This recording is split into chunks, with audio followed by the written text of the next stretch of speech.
The bus stop. Olivia's mom, Augie, Jack, and Daisy come down the stoop just as I'm saying goodbye to Olivia. Slightly awkward since we're in the middle of a nice long kiss. Hey guys, said the mom, pretending not to see anything, but the two boys are giggling. Hi, Miss Pullman. Please call me Isabel, Justin, she says again. It's like the third time she's told me this, so I really need to start calling her that. I'm heading home, I said, as if to explain. Oh, are you heading to Subway? She says, following the dog with a newspaper. Can you walk Jack to the bus stop? No problem. That's okay with you, Jack? The mom asks him, and he shrugs. Justin, can you stay with him till the bus comes? Of course.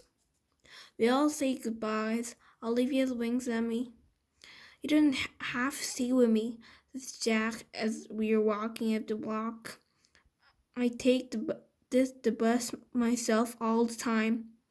Augie's mom is way too overprotective. He's got a low, gravely voice like a little tough guy. He kind of looks like one of those racial kids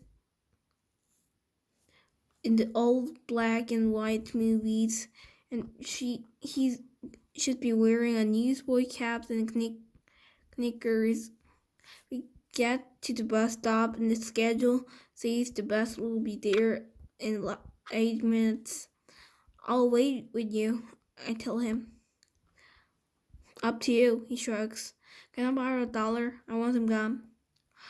I fish $1 out of my pocket and watch him across the street to grocery store on the corner. He seems too small to be walking around by himself somehow.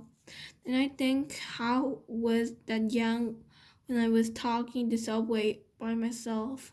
Way too young.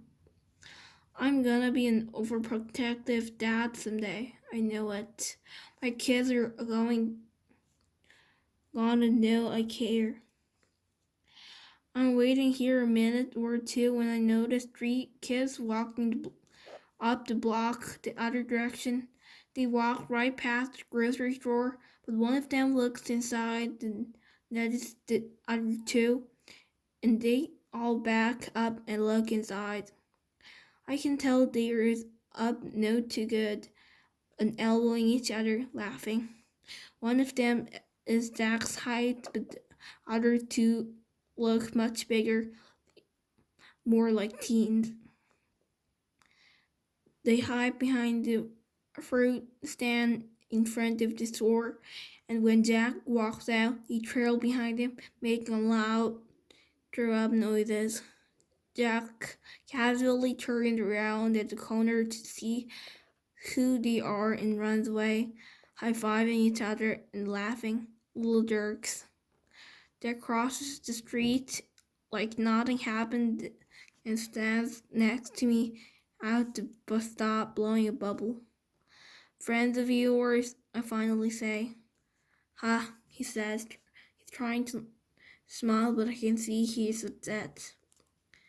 Just some jerks from my school, he says. A kid named Julian and 2 gorillas, Henry and Miles.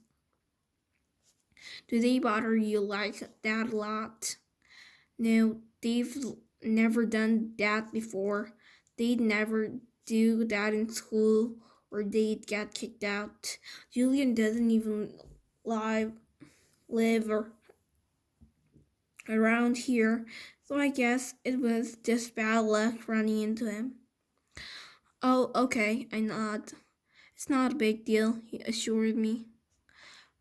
We are both automatically look down Aimfort Avenue to see if the bus is coming. We're so in the war, he says after a minute, as if that explains everything.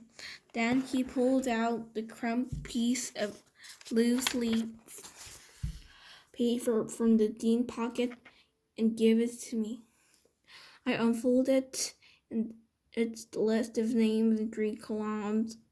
He turned the whole grade against me, says Jack. Not the whole grade, I pointed out, looking down the list. He left me notes in my locker that said that, like, everybody hates you. You should tell your teacher about that. Jack looks at me like I'm an idiot, shakes his head. Anyway, you got all the neutrals, I say, pointing to the list. If you get them on your side, things will even up a bit. Yeah, well, that's really gonna happen, it says sarcastically. Why not? You choose me other looking like I'm obviously the stupidest guy he ever talked to in the world. What? I say. He shakes his head like I'm hopeless. Let's just say, he says, I'm friends with someone who isn't exactly the most popular kid in school. Then it hits me what he's not coming out saying. August. This is all about his being friends with August. And he doesn't want to tell me because I'm sister's boyfriend. Yeah, of course, makes sense. We see the bus coming down Amy 4th Avenue. Well, just hang in there, I tell him, handing back the paper. Middle school is about as bad as it gets, and then it gets better. Everything will work out. He shrugged and shoved the list back in his pocket. Wave by when he gets on the bus, and I watch. It pull away. Then I got a subway station 2 blocks away. I see the same three kids hanging out in front of the bagel place next door. They're still laughing and yucking each other like they're some kind of gangbangers, like rich boys and expensive skinny jeans, acting tough. Don't know what possesses me, but I take my glasses off, put them in my pocket, and tuck my fiddle case under my arm so the pointy side is facing up. I walk over them, my face scrunched up, meaning looking. They looked at me, laugh dying on their lips. When they see me, I from cones at odd angles. Yo, listen up. Don't mess with Jack. I see really slowly, gritting my teeth. My voice is silent as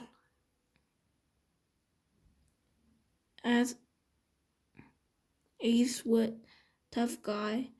Mean with him again, and you will be very, very sorry. And then I tap my fiddle case for effect. Got it? They nod on ignition, ice cream dripping onto their hands. Good, I nod mysteriously, then sprint down the subway just 2 steps at a time.